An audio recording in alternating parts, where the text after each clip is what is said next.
Здравствуйте, дорогие друзья! И я приветствую всех любителей турбореактивной тяги. В этом видеоролике наступает второй сезон нашего бесконечного сериала по превращению BMW в автомобиль, который уже не будет передвигаться на ДВС, а будет перемещаться только лишь за счет реактивной струи, передаваемой сквозь свободную турбину и коробку передач на задние колеса. 400 ньютонометров крутящего момента мы должны получить с выхода свободной турбины. Посмотрим, как поедет после этого машина. У нас рекорд что-то там, по-моему, 11 секунд. Рекорд разгона до 100, имею в виду. Вот мы и посмотрим, сможем ли мы перебить на турбовальной версии это скромное достижение. Но мы будем расти, ребята. Канал молодой, канал только развивается. Мы не начинаем сразу с 3 секунд до сотки.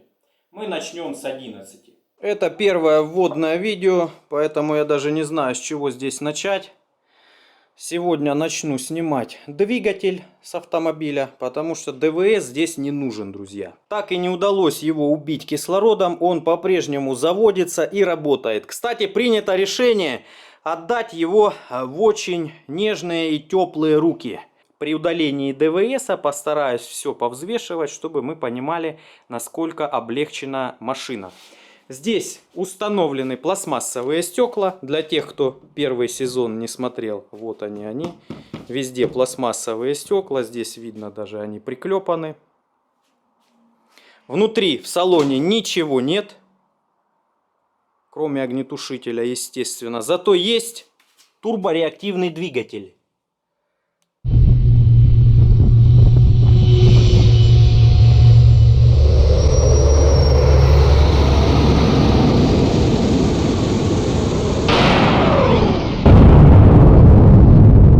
Который, я даже не знаю, буду ли я его трогать. Ну, выдергивать, скорее всего, буду для уменьшения веса. Хотя посмотрим.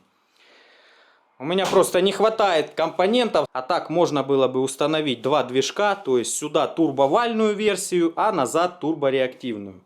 Но скорее всего придется чем-то жертвовать, а именно задним движком, потому что мало органов управления, мало насосов у меня для запитки сразу и того, и того.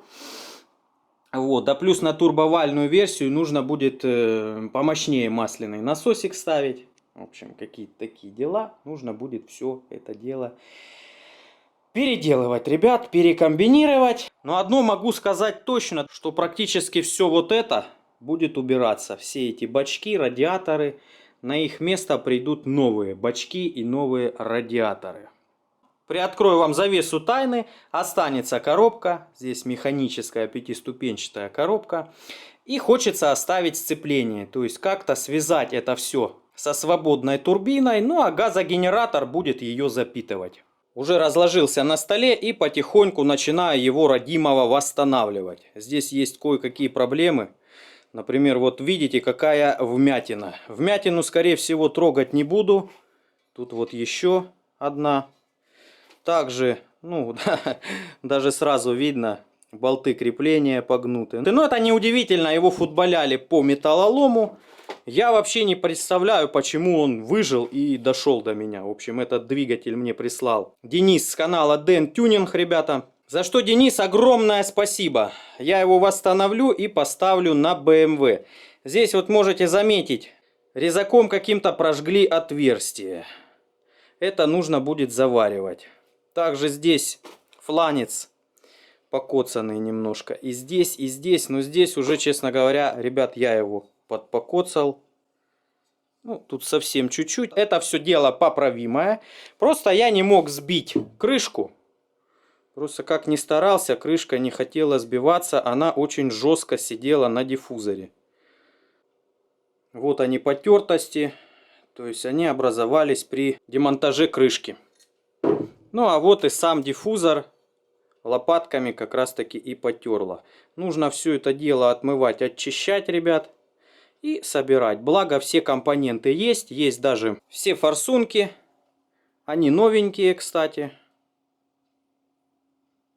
Вот так они, родимые, выглядят.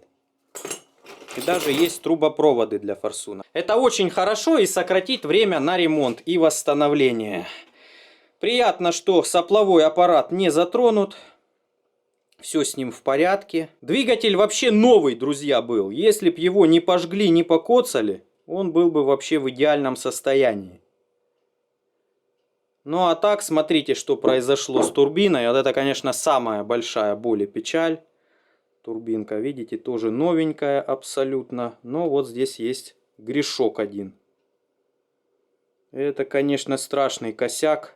До сих пор не знаю, что с ним делать. Лучше всего было бы, конечно, на другой стороне восстановить баланс. А здесь аккуратненько заточить. Да, КПД немножко упадет. Но зато все будет надежно.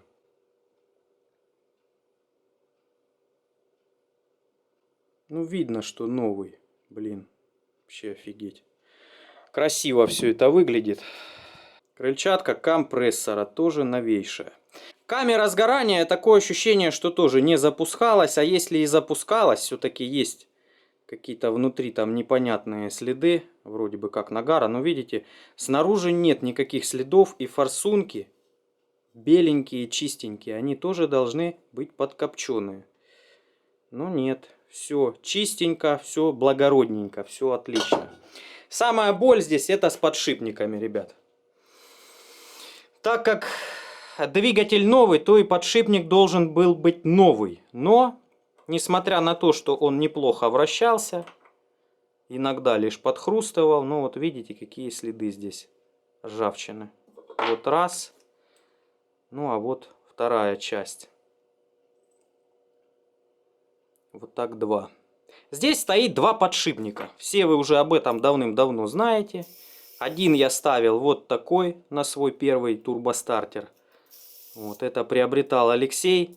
Этот, кстати, тоже Алексей приобрел уже на этот турбостартер. И мы его будем ставить. А еще Алексей нам приобрел, ребята, вот такой вот подшипничек. Это новый, абсолютно новый подшипник роликовый взамен вот этого ржавого старого. Очень долгая была история с ним. Пришлось поискать, пришлось поездить даже по заграницам за ним, потому что не хотели отправлять.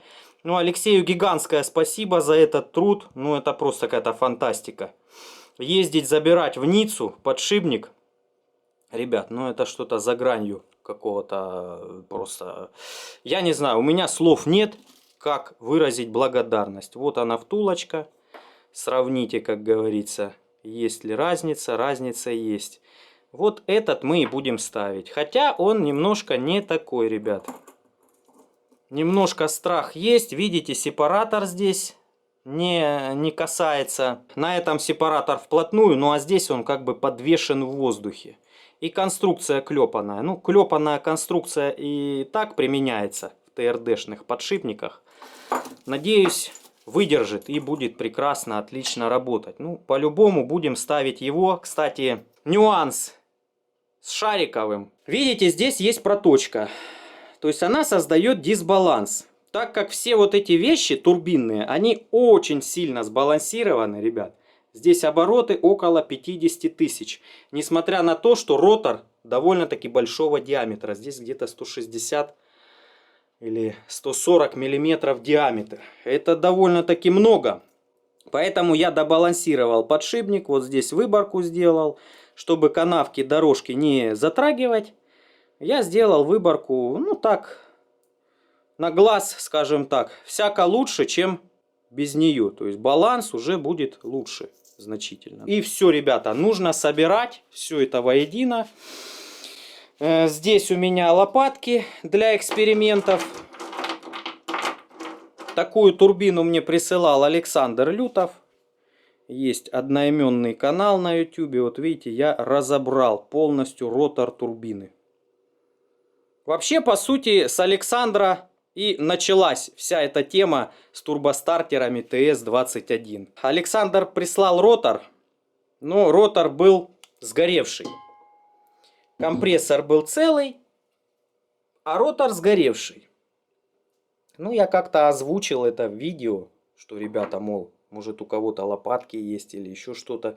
И мне Сергей прислал целый турбостартер, а потом и Денис прислал тоже целый турбостартер. Поэтому у меня теперь их два, и мы имеем возможность снимать такие видео, ребят, Кстати, благодаря подписчикам на новую камеру, напишите в комментариях, как вам такой видеоряд.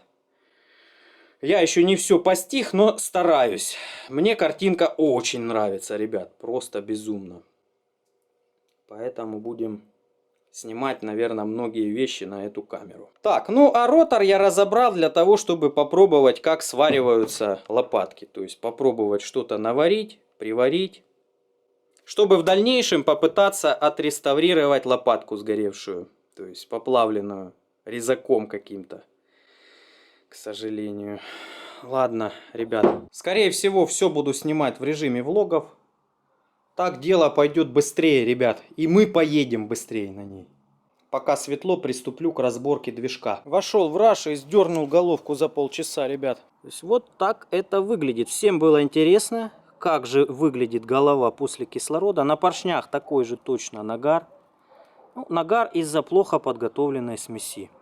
Можно обратить внимание, какие большие клапана здесь. Почти полусферические камеры сгорания. Вот, ну, движочек малого объема, поэтому особо большой ценности не представляет, в принципе, ни для кого. Только для самых отъявленных любителей BMW и прочего старого, так сказать, подержанного автопрома. Все клапана нормальные, трещин не наблюдается. Единственное, вижу, что свечка одна расплавилась. Вот это. Видно, что кончик какой-то проплавленный у нее. Ну, а так все нормально. Здесь, кстати, стоят иридиевые свечи. Я их с приуса вкрутил. Ну и под крышкой клапанной. Как выглядит двигатель BMW. Уже довольно-таки темно. Поршни особо видно не будет. Они точно такие же, с небольшим таким равномерным черным нагаром. В общем, продолжаю разбирать, пока не стемнело, ребят. Все, ребят, стемнело. Снял также и радиатор. Да, в принципе, много чего поснимал. Нужно теперь самое тяжелое выдернуть. Но это уже на следующий день. Сейчас буду перебазироваться в подвальчик и начинать собирать газогенератор. Решил сегодня больше ничего не делать, потому что все-таки, как ни крути, ребят, ну, нужно восстанавливать лопатку. На это требуется довольно-таки большое количество времени.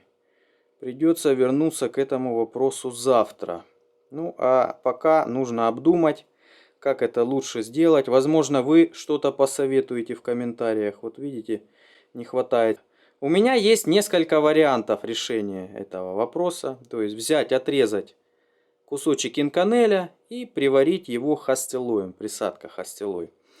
Либо, то есть я имел в виду листового инканеля, здесь толщина 0,7 мм. Либо взять из вот этой кучи одну из лопаток бывших. Когда-то это были точно такие же лопатки. Но сейчас можно заметить, что чего-то не хватает. Малость обгоревшие они. Можно взять металл с них, обточить, например, вот в этом месте до тонкого металла и приварить. Точно тем же самым хастилоем, либо присадкой инканель. Короче, не знаю, ребят, что делать. Слишком ответственная операция. От этого зависит, в принципе, работоспособность ТРД. Конечно, проще всего было бы отпилить этот кусочек и с другой стороны аналогично отпилить напротив еще с одной лопатки. Все это сбалансировать. И что-то мне подсказывает, что такая система тоже была бы работоспособна. Но мы легких путей не ищем, так как движок новый. Хочется сделать, чтобы все было по уму и не было никаких потерь через тот зазор. В общем, такие дела, друзья. У меня на этом все. Кому было интересно, подписывайтесь на канал, поддержите лайком. Всех благодарю за внимание и всем пока.